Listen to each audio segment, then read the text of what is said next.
Nabanggit ni Ryan Holiday sa book na The Daily Stoic na we tell ourselves that we need the right setup before we finally buckle down and get serious. This is self-deceit at its finest. At sobrang guilty ako dito. I developed a habit na kapag may gusto or nahiligan akong gawin, minimake sure ko muna talaga na perfect lahat or kumpleto ako sa gamit bago ko to simulan. Kagaya sa pagbabike, I felt the need na kailangan kong i-upgrade yung mga bike parts ko. Feeling ko kasi mas satisfying gamitin yung bike kapag maganda yung parts. Kaya in-upgrade ko yung handlebar, brakes, group set, pedal. Actually, lahat napalitan ko na eh. Ang natitira na lang na original dito yung yung frame at gulong, basta yung gulong. Does it change its purpose? Syempre hindi. Ganun pa rin naman, ginagamit ko lang para makapunta from point A to point B. At bago ko nga pala i-upgrade yung mga bike parts ko nakahiram na rin kasi ako ng bike na may magandang parts. Kaya alam ko yung feeling na masasatisfied talaga ako kung i-upgrade ko yung bike ko. Sa pag-workout naman, complete accessories din ako. Nung nag-review ako for board exams, bumili ako ng isang set ng reviewers. Mga libro din na binabasa ko. Kapag merong mga set na libro, kailangan din makumpleto ko yon. Nabanggit din sa book na to na meron daw tinatawag yung mga psychologists na extreme thinking pattern, which is yung all or nothing thinking. In my case, kagaya ng sinabi ko kanina, minimake sure ko talaga na before ko gawin yung isang bagay, ready talaga ako. Or else, hindi ko na to sisimulan. Which is very wrong kasi, what if hindi ko ma-perfect yung isang bagay? So, ibig sabihin, matik, hindi ko na siya totally magagawa. Kung isipin nyo, very counterproductive nung thinking na yun. Kasi, sa kagustuhan mo ma-perfect yung isang bagay, ang ending, hindi mo siya magawa totally. At yun din yung rason kung bakit ako naging inconsistent ngayon sa pag-vlog. Kasi nung lumipat ako ng tirahan para mag-work, nahirapan talaga ako mag-vlog. Nahirapan ako mag-vlog kasi hindi ko control yung environment. Though, nakapag-vlog pa rin naman ako minsan-minsan, pero hindi up to the standards na gusto ko. Actually, maraming beses ako nagplano na i-continue yung pag-vlog consistently, no? Pero, ayun nga, dahil nga hindi ko control yung environment, na stress lang ako pag nakikita ko yung output. Unlike pag nandito ako sa kwarto ko, controlled ko yung lightings, controlled ko yung ingay, at iba pa. Alam kong nabanggit ko dati na kahit anong equipment meron ka or kahit nasang situation ka man, kung gusto mo talaga yung ginagawa mo, enough na yan. Enough na yan para makapagsimula ka.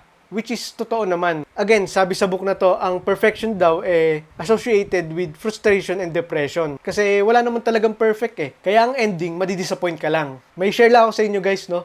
Ito yung pinaka-latest na nafu-frustrate ako ngayon. So kung naka-follow kayo sa TikTok, siguro alam nyo na to.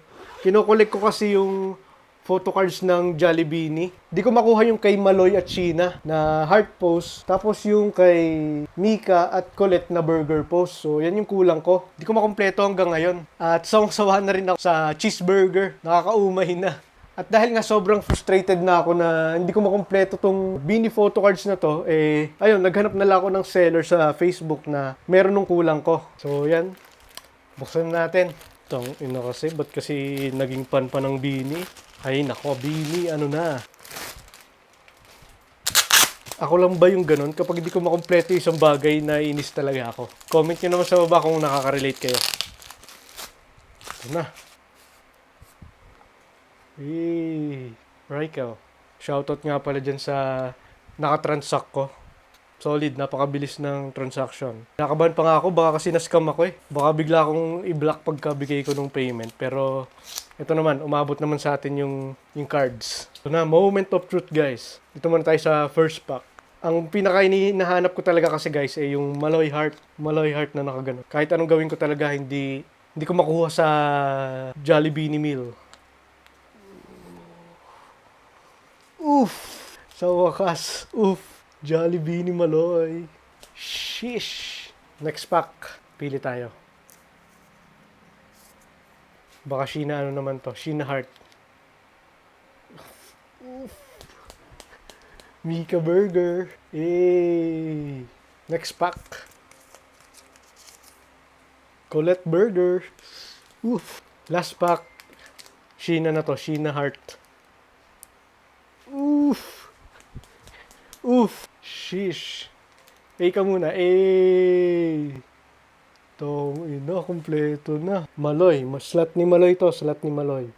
Oof! Ito naman slot ni Sheena. Oof!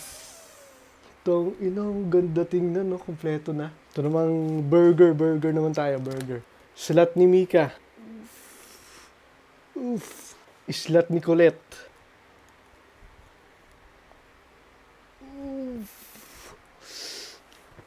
Ina, kumpleto na king sa wakas. Alam nyo ba kung ba't ako ganun ka-excited? Kasi nga yung thinking ko, kapag hindi completely successful yung isang bagay, it's a total failure. So, kumbaga kahit meron naman ako nung ibang photo cards, hindi pa rin ako masasatisfy dahil nga hindi siya kompleto. Yun yung kailangan kong baguhin sa sarili ko. Which is, medyo nahihirapan ako, pero ipapush through natin yan. Pero putang, kompleto na king ina mo. One thing na na-realize ko guys, hindi lahat kailangan maging perfect. Sometimes, good enough is enough. Pero except talaga dito sa Bini Photo Cards, kailangan talaga makompleto to. Hindi talaga pwedeng kulang.